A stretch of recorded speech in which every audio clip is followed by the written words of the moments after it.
Well, we are back. It's XR at Work with your friends, Scott and Dane. Yeah?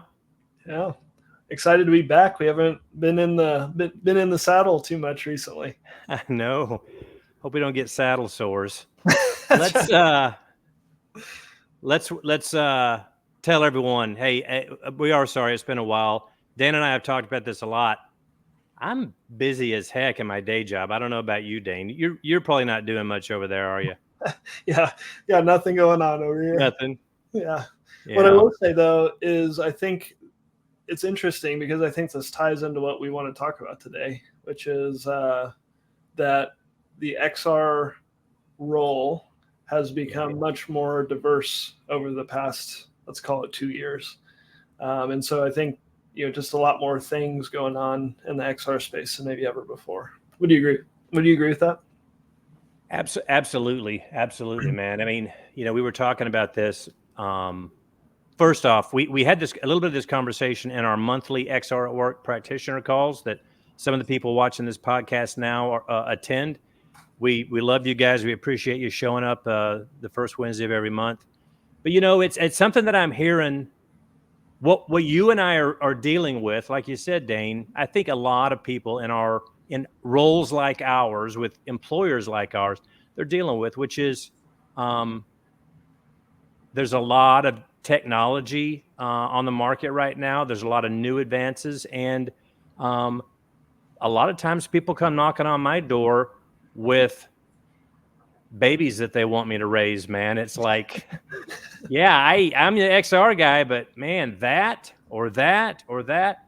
So What what do you when do? you say that, what types of technologies are you seeing as an example? Yeah, I mean, so I'll throw out a couple, right? I mean, I think the obvious ones are we as XR practitioners, everybody tends to come to us with, or it's logical perhaps for us, I'll say it that way, to start to be involved in other immersive technologies or other visual or spatial technologies. Digital twins is a big one, right? It's a very attractive older brother of XR, but it is kind of one off, as it were. But it's coming into the fold. Digital twins is a big one that I'm seeing that now I'm involved with. What are Mhm. you seeing?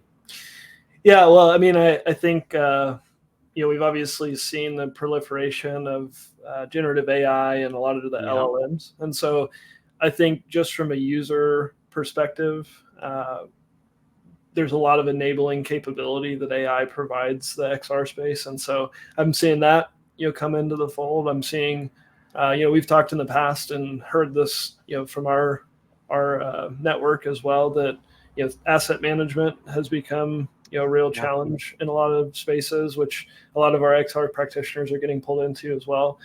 And so I think it's interesting to think about. Well, actually, Scott, let me take you back to 2019. It's like they just announced that COVID's happened. What were you doing in your XR role, in 2019? yeah. I mean, so my role early on with where I'm at was largely um, two things. It was remote assist, right? It was remote expert calls, and some guided workflows. Mm-hmm. They were in a silo. It was a platform that, I had a platform, a vendor that did both of them, Mm-hmm. one data source, one or two different devices to view it on, and a very focused kind of set of tools to do those two things. And Mm-hmm. then what Yeah. happened? Yeah. Yeah, well, I think what's interesting too is if I think what's going on is it's a good byproduct of the demand for the technology, Yeah. is Yeah. because I was in a very similar position, but what we realized over time is that the data that we want to deliver people in guided workflows are in all of these other systems. It's your ERP Yeah. systems, it's your MES systems, it's your all these systems that have data in them are dispersed across the company.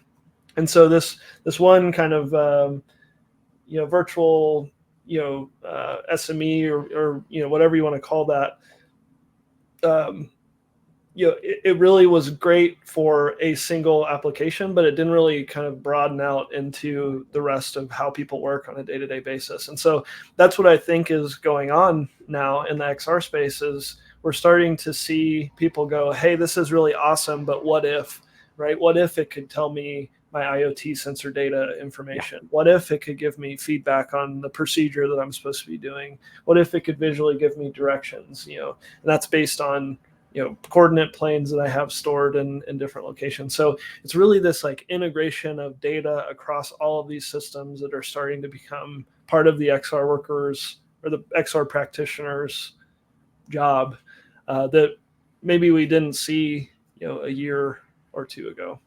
Yeah, I think I think you're right, Dane. It's no longer desirable for the business for us to have a device that does a thing or two from a set of content that was created in one system.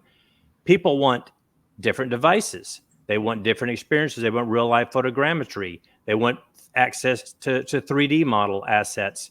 And then on the back end, they want to be able to access content in all these different systems. So it's really expanding, and which means that what we have now guys like you and I and people in XR at work, the practitioners, are now working with, to your point, IoT sensors. And, how do we pull data from the machines through those? How do we integrate with other systems?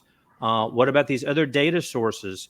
And how do we present this not just to a HoloLens or a tablet, but we want it on the desktop? We want real life photogrammetry with LiDAR scans.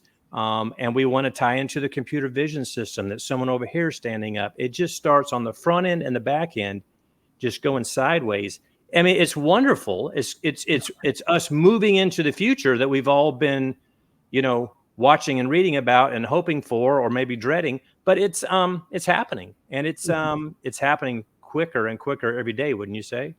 Yeah, absolutely. So, I mean, in this journey, we mentioned that we're both on this kind of journey right now, as well. I was learning what this means. But what would some tips be that you would give, for folks navigating this, different things to learn? What would your guidance be if somebody was new? So my guidance as the kind of quirky old guy on the podcast, right, is that I always look at the human side of it. I think it's important that I'll give two pieces of advice, and then you can tell me what your two are. But my two, for anyone listening to this, experiencing this, would be always be learning. You're going to have to, now more than ever, you've got to stay up on what's going on out there and what else is happening in your company, what's happening in the industry, where's the technology going. So always be learning, and you're going to have to, it's not okay. I tell my kids this all the time. It's not okay to just be the smartest person in the room. People better enjoy working with you, right? You need to be able to build rapport and relationships with the guy who holds that data, and the person that does those scans, and the person that has this technology. You're going to have to play nice in the sandbox, and you're going to have to know what you're dealing with. So always be learning and build relationships and rapport, are the advice I would give our community. What would you say to the community, Dane? Yeah, I think that's great advice. And I think my advice would be to be micro ambitious. And what I mean by that is, in a world where in enterprise, we talk about 5-year plans and we talk about, all these different things, and technology is changing at a rate that it's almost impossible to try and predict what that looks like. Yeah. And so having a 5-year plan is good because that's the vision, that you're putting forward, and that's the path, that we're trying to tread. But I think the micro ambition thing comes in when it's like, hey, set course for the next 6 months and then course correct or add, to it, or, change. Don't jump in. We've given this feedback in the past. It's like, don't jump heads in on a technology, because the likelihood that is going to be relevant in a year is probably, maybe a 50-50 shot. Yeah. Right. And so I think micro ambition is incredibly important because it allows you to, move fast in a particular area and set of core vision that people can follow along with, but not so far out that you can actually fall off the side or off the deep end, because you're not pivoting with the technology itself. Oh, I'm not buying 1,000 devices at a pop, No. Yeah. No, those days are over with. Yeah. Yep. And so that's an interesting thing too, from like a tool management, perspective. I think it's also being open to reworking the frameworks that you create, and always kind of evaluating from a market perspective, am I using the right, tool? Because again, so here's an example. When the large language model stuff, came out, we were thinking about data structures and all that stuff. And one of the things that we were worried about is, in the future, how do we use images in order to inform, things? And so we were thinking about like, well, what's the right format? Do we need to convert all of our our Word documents to PDFs? That whole thing. And then literally like 3 months later, GPT 4.0 came out, or Omni came out, and it can read PDFs, it can read pictures, it can read, all these different file formats. And so that was a technical problem that we didn't actually need to solve, because the market was going to solve it for us. Right. And so what we realized is that we said, hey, we're not going to lose sleep over this anymore, because, we're just going to pivot to a new model and go worry about other problems. And so I think that's really important, because if we didn't pay attention and continuously kind of poke, if you will, at the weak spots in the product, then we would still probably be figuring out how we fix the data set problem, as opposed to, the newer, more advanced or more valuable challenges that we're trying to address now. So I think that's a good example of, continuously just, being ruthless as far as understanding the criteria and understanding what's on the market. So I think, kind of to summarize it, right, what we're saying is if you find yourself in this situation where most of the people that consume the XR Work podcast are like us, and we have, because we hear it from them all the time, right? They're in similar situations. What we would say is, stay abreast of what's going on out there. Be flexible. Always be learning. Be prepared to work and be uncomfortable and work in some different technologies. But if you're always learning and being flexible with your approach, you should be okay. And just be aware of what's happening out there, and realize that we're no longer, listen, I never was doing, 5 to 10 year plans in XR, right? Mm-hmm. It's a lot of it depends on what happens next month as to what I'm going to do the following.